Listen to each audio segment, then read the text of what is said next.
I've finished fine-tuning my what-if machine. It can answer any what-if question accurate to within 1/10 of a plausibility unit. Who wants the machine to show them an alternate reality? Oh, I want to know. If Germany wins, if Hitler stops making decisions.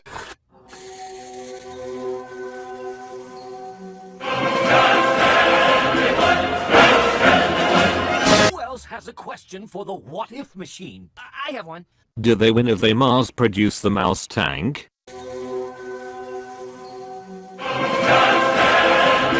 Make that machine show me what would happen if they took Moscow.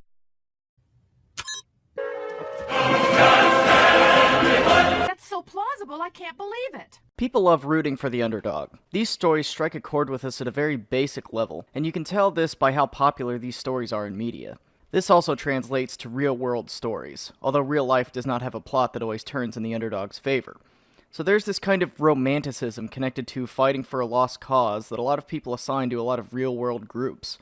One of these you see talked about a lot is the German army in World War II, that if only dumb Hitler hadn't been in charge, or if different choices were made, that the war would have turned out different.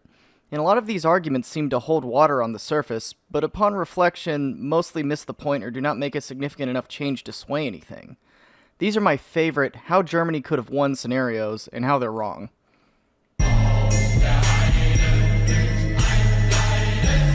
I hear this one all the time, that if the Germans had just driven onto Moscow and taken it, the Russians would have capitulated. But it is rarely backed up with evidence as to why. Even in the memoirs of German generals after the war, they constantly mention that the drive to Moscow would have meant victory in the East. And I think the reason for this is that they model the Russian campaign after the French campaign. In the French campaign in 1940, the French surrender once Paris is cut off from its forces and looks like it's about to fall. Using this model, a lot of people think that the exact same would apply to Russia. The only problem with this is Russia is a whole different animal, both politically and geographically. Stalin was going to put every man, woman, and child in the Soviet Union between him and the advancing Germans, and this is exemplified by the way the Red Army fought the war, often trading casualties for time. So if Moscow was taken, sure, it's a political and also logistical defeat, given that the rail network was centered around it, but in no way do I think Stalin is just going to shrug and say, well, we tried, after Moscow was taken.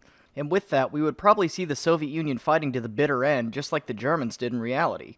This is also backed up by real-world history from Napoleon's Russia campaign in 1812, where he went on to take Moscow but still lost the war.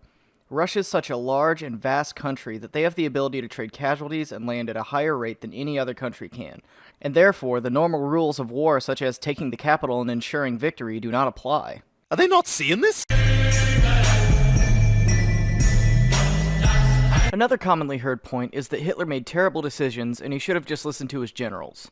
Now, I'm not here to defend Adolf Hitler, he's a crazy genocidal maniac, let's not make two ways about it, but this isn't always the case. For example, Hitler and the High Command were all in agreement on invading Russia.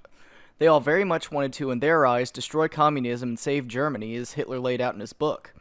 But once this effort was undertaken, Hitler and his generals began to disagree at times on what moves needed to be made. And once the war is over, many generals in their memoirs begin to claim that Hitler made all the bad decisions, and that if he had just listened to them, the war would have been won. And one example of this I already hinted at in the former point. Hitler's generals were convinced that taking Moscow would end the war for many erroneous reasons I listed previously. For Hitler, Moscow was a general direction in which to head, but was not the final objective. For him, the resources in the Ukraine and the oil fields beyond were a much more important target. And given Germany's oil shortages, this is a good example of where Hitler was right and his generals were wrong.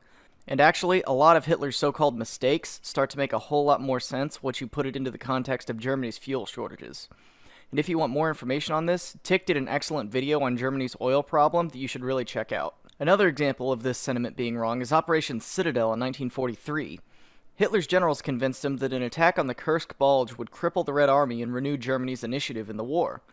Hitler saw this plan as very flawed, though, famously saying, "Every time I think about Operation Citadel, my stomach turns over."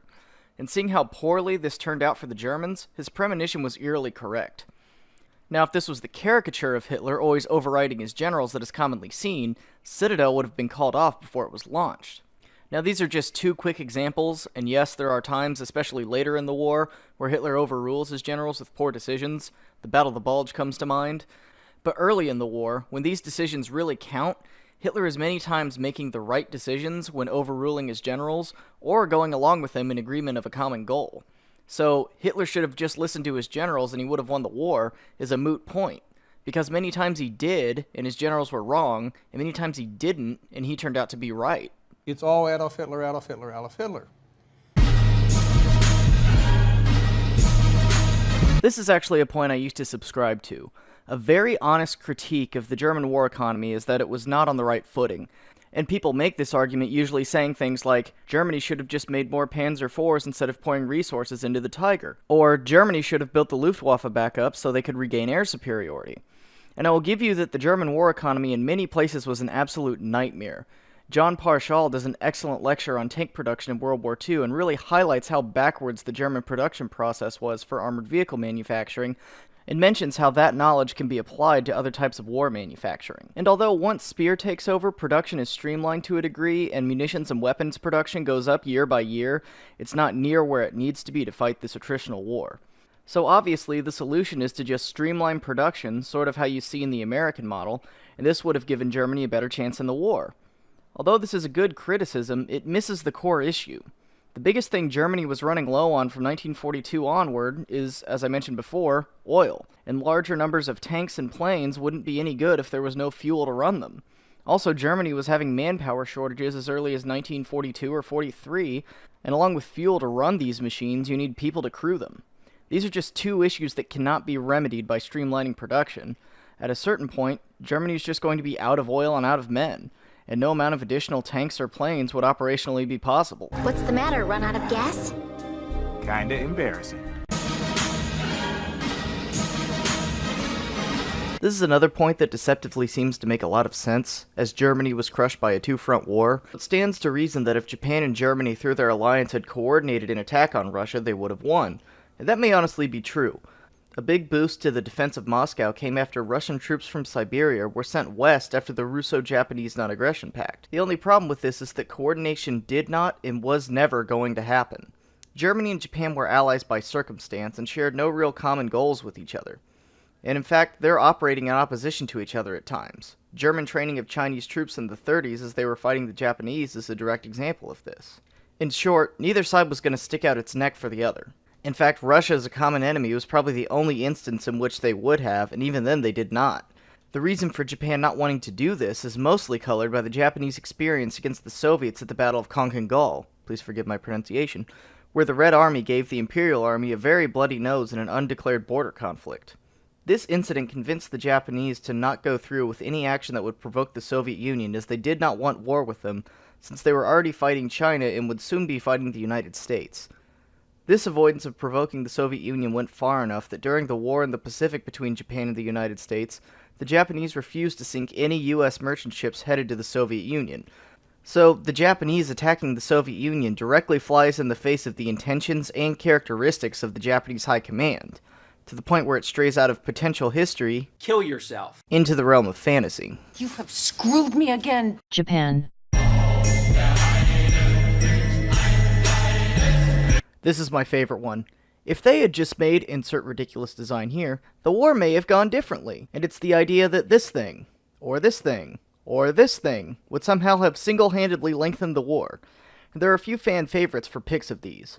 The one I see most often being the Mouse, the ridiculous 200-ton behemoth that in reality would have been awesome target practice for Allied fighter bombers and something for Allied soldiers to gawk at once it had run out of fuel and had to be abandoned.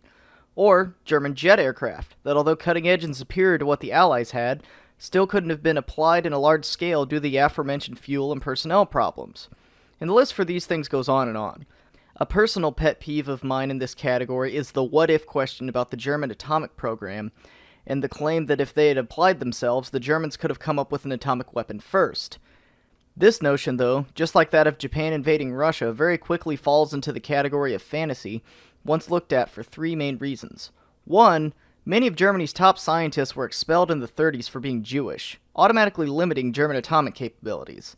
And actually many of these scientists went on to work in the American nuclear program. So to make this win scenario work, you automatically have to make the Nazis tolerant of Jews, which is not going to happen.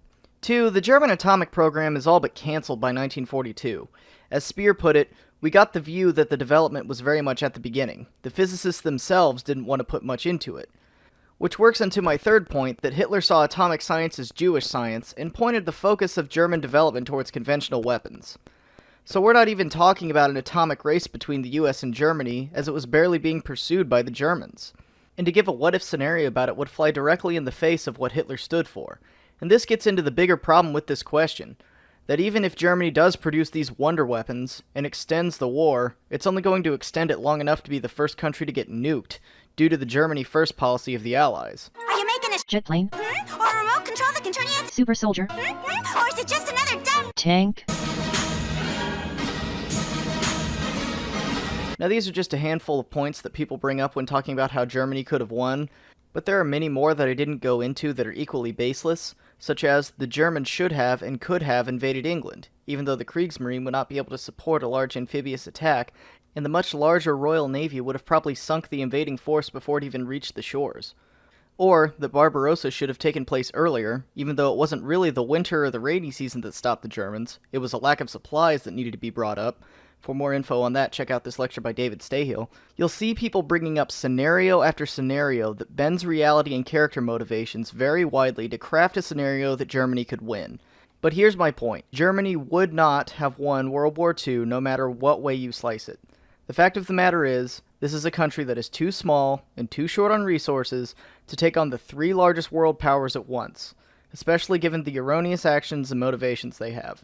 Basically, the Germans dealt themselves a bad hand and played it poorly. And the only way that's going to change is if you bend time and space to their liking with the benefit of 20/20 hindsight, all things that are not going to happen in reality.